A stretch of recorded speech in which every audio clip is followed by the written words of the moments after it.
Avant de plonger dans cette histoire incroyable, pensez à vous abonner à la chaîne et à activer la cloche. Ici, chaque récit a quelque chose à dire, et vous ne voudrez pas en manquer un seul.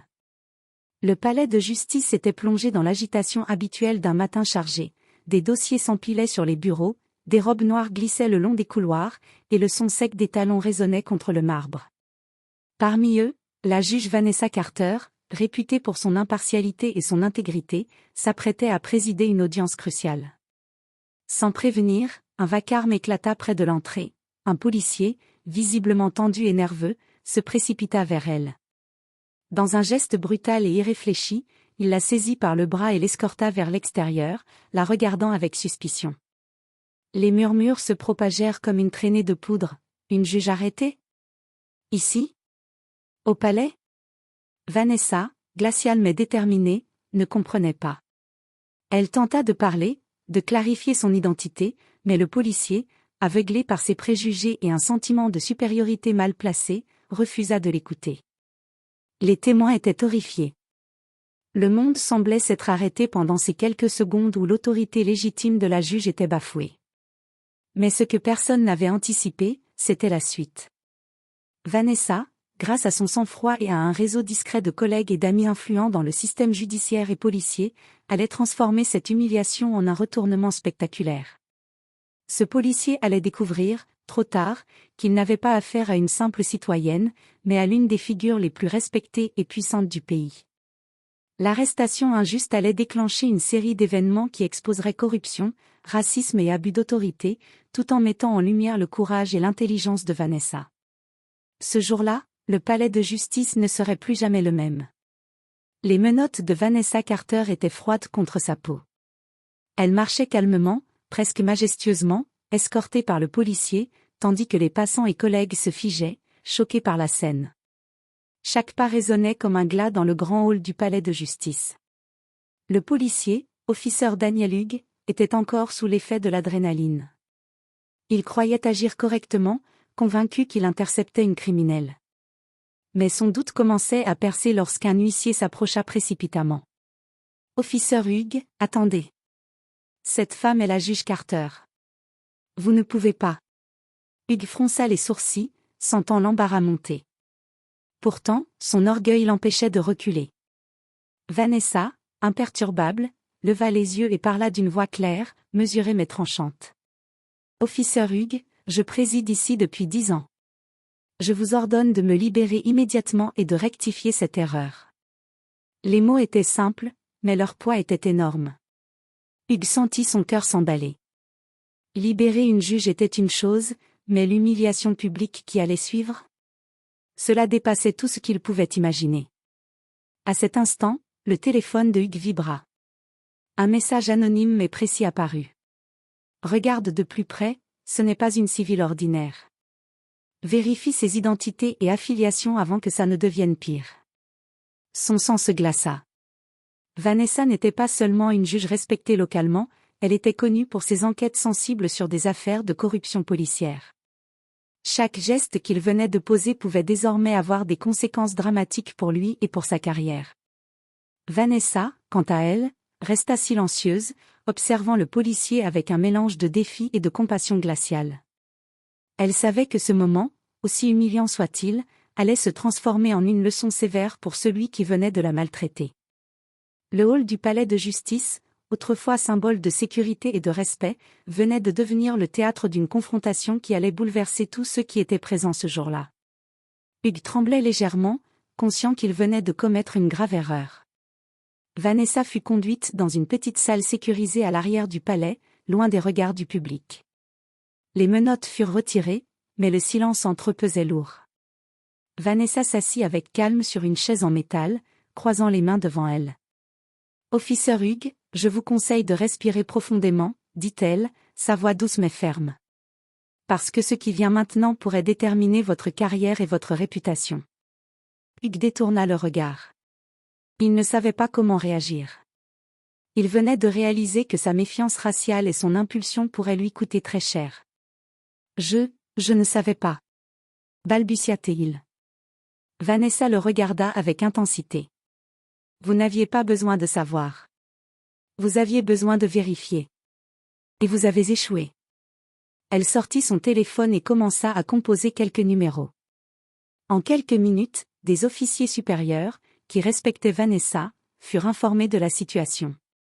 La salle fut bientôt remplie de figures influentes du système judiciaire et policier. Hugues se rendit compte que la scène allait se transformer en leçon publique. Vanessa se leva, fixant Hugues droit dans les yeux.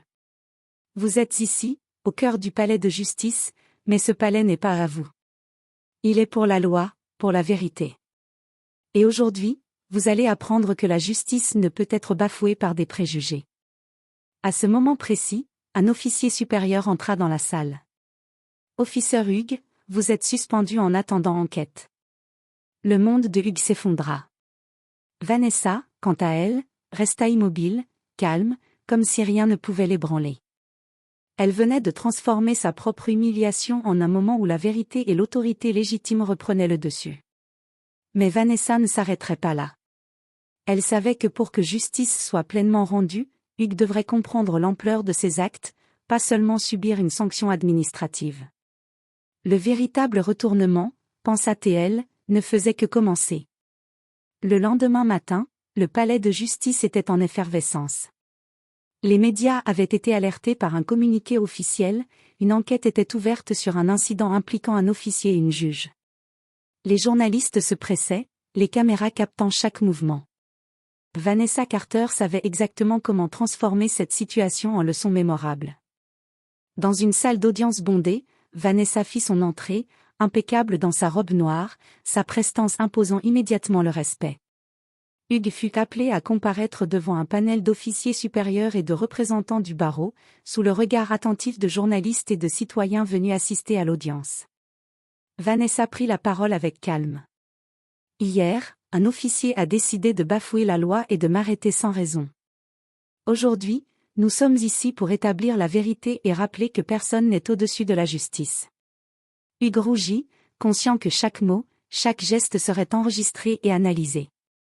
Les preuves étaient irréfutables, vidéos de surveillance, témoignages d'huissiers, et même les messages anonymes qui l'avaient averti trop tard. Vanessa continua, exposant avec clarté l'ampleur de l'infraction, son arrestation injuste, le préjugé manifeste, et la violation des protocoles. Chaque phrase était une lame, tranchante mais juste, laissant Hugues sans défense. Puis elle ajouta. « Officer Hugues, la justice n'est pas une question de couleur, de peur ou de présomption. Elle est une question de fait et de responsabilité. Vous avez failli à vos devoirs. Il est temps d'assumer vos actions. » La salle fut saisie par un silence lourd. Les journalistes prenaient des notes frénétiquement, conscients qu'ils assistaient à un moment exceptionnel où la vérité éclatait au grand jour. Hugues, humilié publiquement, ne pouvait que baisser les yeux. À ce moment précis, Vanessa tendit un dossier au panel supérieur. Voici toutes les preuves et recommandations pour sanctionner cet officier et renforcer la formation contre les préjugés. La leçon était claire, la justice triomphe toujours, mais elle exige courage, patience et intelligence. Et Vanessa Carter venait de transformer son humiliation en un exemple inoubliable pour tous. Quelques jours après l'audience publique, les répercussions de l'incident se firent sentir dans tout le département de police et au palais de justice. Officer Hugues était suspendu en attendant une enquête complète, mais la honte publique commençait déjà à s'infiltrer dans sa vie personnelle et professionnelle. Vanessa Carter, quant à elle, retrouva sa place sur le banc des juges avec une autorité encore plus renforcée. Les collègues et assistants la regardaient avec un respect mêlé d'admiration. La manière dont elle avait géré l'humiliation, transformé une attaque injuste en victoire stratégique, devenait un exemple enseigné dans les formations judiciaires et policières. Dans son bureau, Vanessa reçut plusieurs appels de responsables et de mentors. « Votre sang-froid et votre stratégie ont été exemplaires, » disait l'un. « Vous avez rappelé à tous que la justice est pour tous, et pas seulement pour ceux qui exercent le pouvoir », ajoutait un autre. De son côté, Hugues vivait un cauchemar constant. Chaque interaction avec ses collègues, chaque mot dans les médias, rappelait son erreur. Il devait suivre des séances de sensibilisation, répondre à des enquêtes disciplinaires et affronter le regard sévère de supérieurs qu'il avait autrefois considérés comme des alliés. Il comprit, trop tard, que ses préjugés et son impulsion avaient non seulement ruiné sa réputation, mais avaient aussi fragilisé la confiance du public envers le système qu'il était censé protéger. Vanessa, tout en restant professionnelle, prit une décision qui surprit même certains de ses collègues. Elle invita Hugues à une rencontre privée, non pas pour se venger, mais pour lui enseigner une leçon durable sur le respect, la justice et l'empathie. Elle voulait que la justice ne soit pas seulement punitive, mais éducative. « Officer Hugues, dit-elle calmement, vous avez fait une erreur monumentale. Mais si vous êtes prêt à apprendre, vous pouvez encore vous racheter. La justice a besoin de ceux qui reconnaissent leurs fautes et les corrigent. » Hugues, honteux mais sincèrement repentant, acquiesça. Il comprit que cette rencontre n'était pas un simple face-à-face, c'était un moment de vérité qui marquerait à jamais sa vie professionnelle. Ainsi, la justice avait triomphé non seulement dans l'instant, mais aussi dans l'avenir, en transformant l'humiliation en leçon et en redéfinissant le respect de la loi pour tous ceux présents ce jour-là. Quelques semaines plus tard, le palais de justice rayonnait d'une atmosphère de respect renouvelé. L'incident avec Officer Hugues était désormais devenu un exemple officiel dans les formations de police et les séminaires judiciaires. Les vidéos de l'arrestation injuste et de l'audience publique circulaient comme études de cas sur la gestion des préjugés et des abus de pouvoir. Vanessa Carter entra dans la salle d'audience, sereine et confiante, accueillie par des applaudissements discrets de ses collègues.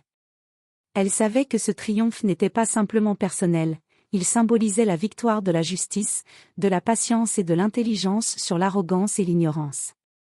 Quant à Officer Hugues, il avait accepté de suivre un programme intensif de rééducation professionnelle et de sensibilisation.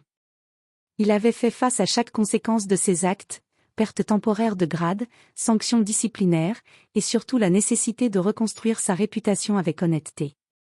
Mais grâce à l'intervention pédagogique de Vanessa, il commença à comprendre la profondeur de ses erreurs et la responsabilité qui accompagne chaque uniforme et chaque badge. Lors d'une réunion solennelle du département, Vanessa prit la parole. La justice n'est pas un privilège pour quelques-uns. Elle est un devoir pour tous. Nous devons agir avec discernement, impartialité et respect, même face à la colère, à la peur ou au doute. Ce que nous faisons aujourd'hui influencera la société demain. Hugues, assis au premier rang, écoutait attentivement, réalisant que cette leçon allait changer sa vie.